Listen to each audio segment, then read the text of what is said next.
ಚಿತ್ರದುರ್ಗ ಜಿಲ್ಲೆಯ ಹೊಳಲ್ಕೆರೆ ಪಟ್ಟಣದ ಪ್ರಸನ್ನ ಗಣಪತಿ ಜಡೆ ಗಣಪತಿ ಅಂತಲೇ ಪ್ರಸಿದ್ಧವಾಗಿದೆ. 1475ರಲ್ಲಿ ಪ್ರತಿಷ್ಠಾಪಿತವಾಗಿದೆ ಅನ್ನುವ ಈ ಗಣಪತಿ ಸುಮಾರು 20 ಅಡಿ ಎತ್ತರ ಇದೆ. ಈ ಏಕಶಿಲಾ ಗಣಪತಿ ವಿಗ್ರಹದ ಎಡಭಾಗದಲ್ಲಿ ಉಗ್ರ ನರಸಿಂಹನ ಮುಖವನ್ನ ಕೆತ್ತಲಾಗಿದೆ. ಇದು ಈ ಮೂರ್ತಿಯ ವಿಶೇಷ. ಜೊತೆಗೆ ವಿಗ್ರಹದ ಹಿಂಭಾಗದಲ್ಲಿ ಜಡೆಯನ್ನ ಕೆತ್ತಲಾಗಿದ್ದು ಇದನ್ನು ಪಾರ್ವತಿಯ ರೂಪ ಅಂತ ಹೇಳ್ತಾರೆ. ಹೀಗೆ ಒಂದು ಗಣಪನ ಮೂರ್ತಿಯಲ್ಲಿ ನರಸಿಂಹದೇವರು ಹಾಗೂ ಪಾರ್ವತಿಯ ಜಡೆ ಇರೋದು ವಿಶೇಷ. ನರಸಿಂಹಸ್ವಾಮಿ ಆರಾಧನೆ ಮಾಡುವವರು ಇಲ್ಲಿಗೆ ಹೆಚ್ಚಾಗಿ ಬರ್ತಾರೆ. ಜೊತೆಗೆ ಕುಜದೋಷ ನಿವಾರಣೆಗಾಗಿ ಇಲ್ಲಿಗೆ ಬಂದು ಹರಕೆಯನ್ನ ಕಟ್ಕೊಳ್ತಾರೆ, ಕುಜದೋಷವನ್ನ ನಿವಾರಿಸ್ಕೊಳ್ತಾರೆ.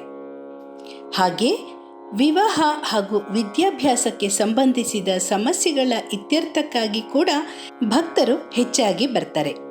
ಮೊದಲು ಈ ಗಣಪತಿ ಬಯಲಿನಲ್ಲಿ ಇದ್ದ ಕಾರಣ ಬಯಲು ಗಣಪತಿ ಅಂತ ಕರೀತಾ ಇದ್ರು. 1985ರಲ್ಲಿ ಇಲ್ಲಿ ದೇವಾಲಯವನ್ನ ನಿರ್ಮಾಣ ಮಾಡಲಾಗಿದೆ. ವಿಶೇಷ ಅಂದ್ರೆ ಈ ದೇವಾಲಯಕ್ಕೆ ಯಾವತ್ತೂ ಬೀಗ ಹಾಕೋದಿಲ್ವಂತೆ. ಆದರೂ ಇಲ್ಲಿವರೆಗೆ ಯಾವುದೇ ಕಳ್ಳತನ ನಡೆದಿಲ್ಲ. ಗಣಪತಿ ವಿಗ್ರಹದ ಹೊಟ್ಟೆಯ ಭಾಗ ಬೆಳೀತಾ ಇದೆ ಅಂತ ಹೇಳ್ತಾರೆ. ಈ ವಿಗ್ರಹದ ಬೆನ್ನಿಗೆ ತುಪ್ಪ ಸವರಿದ್ರೆ ಬೆಣ್ಣೆ ಆಗತ್ತಂತೆ. ಇಲ್ಲಿ ಮಳೆ ಆಗದೆ ಇದ್ರೆ ಸುತ್ತಮುತ್ತಲಿನ ಊರಿನವರು 101 ಬಿಂದಿಗೆಗಳಿಂದ ಈ ಗಣಪತಿಗೆ ಅಭಿಷೇಕ ಮಾಡ್ತಾರೆ. ಆಗ ಮಳೆ ಆಗುತ್ತದೆ ಅಂತ ನಂಬಿಕೆ ಇಲ್ಲಿನ ಜನರದ್ದು.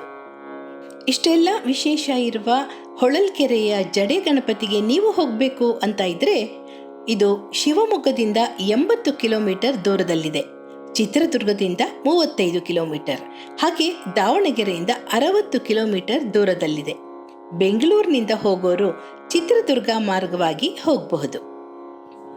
ಈ ದೇವಾಲಯದ ಬಗ್ಗೆ ನಿಮ್ಮಲ್ಲಿ ಇನ್ನೂ ಹೆಚ್ಚಿನ ಮಾಹಿತಿ ಏನಾದರೂ ಇದ್ದರೆ ಕೆಳಗಿನ ಕಮೆಂಟ್ಸ್ ಬಾಕ್ಸಲ್ಲಿ ತಿಳಿಸಿ.